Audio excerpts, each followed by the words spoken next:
Assalamualaikum warahmatullahi wabarakatuh. Halo semuanya, Indonesia kembali diguncang oleh skandal korupsi yang melampaui imajinasi publik. Bukan sekedar pencurian uang kas negara, melainkan penghancuran sistematis terhadap kekayaan alam kita.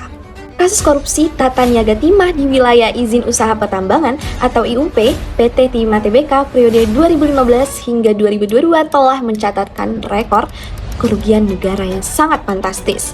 Jumlahnya mencapai lebih dari 300 triliun rupiah. Namun, di balik angka-angka besar tersebut, terdapat kegagalan tata kelola yang sangat kompleks.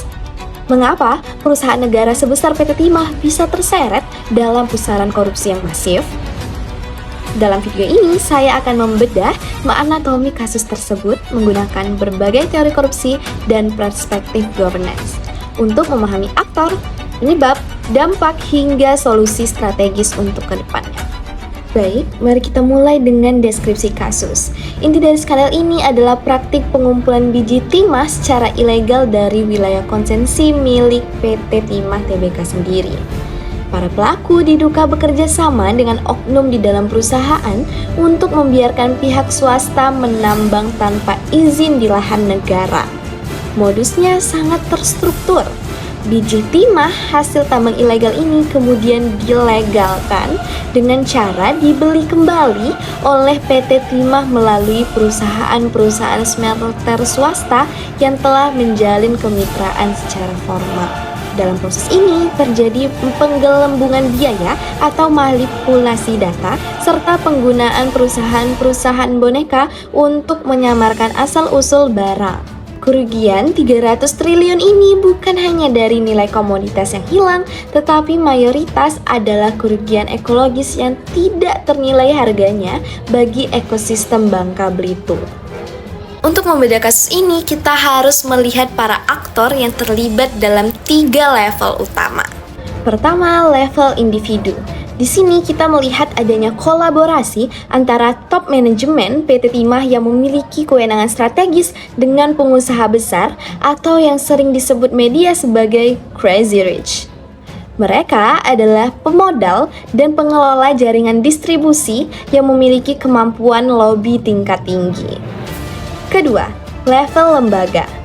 PT Timah Tbk sebagai BUMN menunjukkan kegagalan institusional dalam fungsi pengawasan. Di sisi lain, munculnya perusahaan-perusahaan smelter swasta dan perusahaan boneka atau shell companies menjadi instrumen hukum untuk melegitimasikan praktik ilegal ini.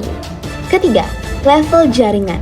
Fenomena ini secara akademis disebut sebagai state corporate crime. Ini bukan sekedar individu saja yang mencuri, melainkan adanya simbiosis mutualisme antara institusi negara dan korporasi untuk melakukan pelanggaran hukum demi keuntungan elit. Jaringan ini melibatkan broker atau perantara yang menghubungkan ribuan penambang ilegal di lapangan dengan birokrasi yang memegang stempel legalitas. Baik, kita masuk ke analisis faktor penyebab melalui teori. Mengapa korupsi ini bisa bertahan selama 7 tahun? Kita gunakan pendekatan teori utama. Pertama, teori kelembagaan dari Robert Klitgaard, di mana korupsi terjadi karena adanya PT Timah memiliki monopoli atas wilayah tambang yang sangat luas. Pejabatnya memiliki diskresi atau kewenangan besar untuk memilih mitra smelter swasta. Namun, semua itu tidak dibarengi dengan akuntabilitas yang kuat. Sistem pengawasan internal gagal mendeteksi ketimpangan antara output produksi dan input bahan baku.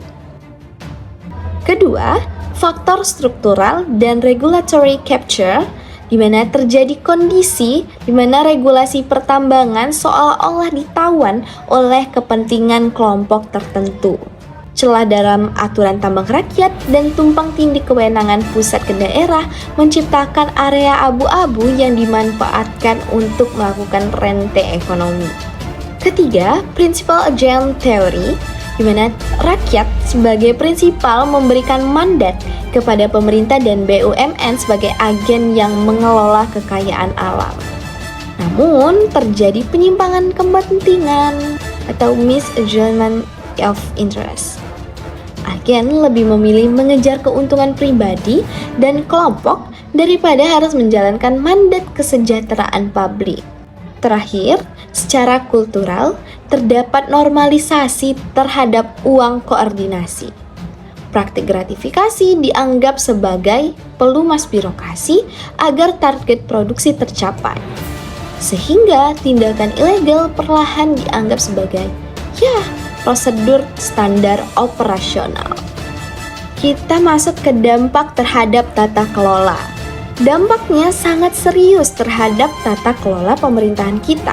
Pertama, terjadi governance failure. Integritas BUMN sebagai benteng ekonomi negara runtuh ketika institusi tersebut justru merampok kekayaan yang seharusnya ia jaga. Kedua, dampak ekologis yang permanen. Kerusakan lingkungan bukan hanya masalah alam, tetapi kegagalan pemerintah dalam menjalankan fungsi regulasi perlindungan lingkungan. Ketiga, dan yang paling berbahaya adalah erosi kepercayaan publik. Ketika masyarakat melihat kekayaan ratusan triliun dinikmati hanya dengan segelintir orang di tengah kesulitan ekonomi, legitimasi pemerintah dalam membuat kebijakan sumber daya alam akan terus dipertanyakan. Kita masuk ke solusi dan rekomendasi. Sebagai rekomendasi berbasis teori governance, kita tidak hanya bisa mengandalkan penegakan hukum atau penangkapan aktor.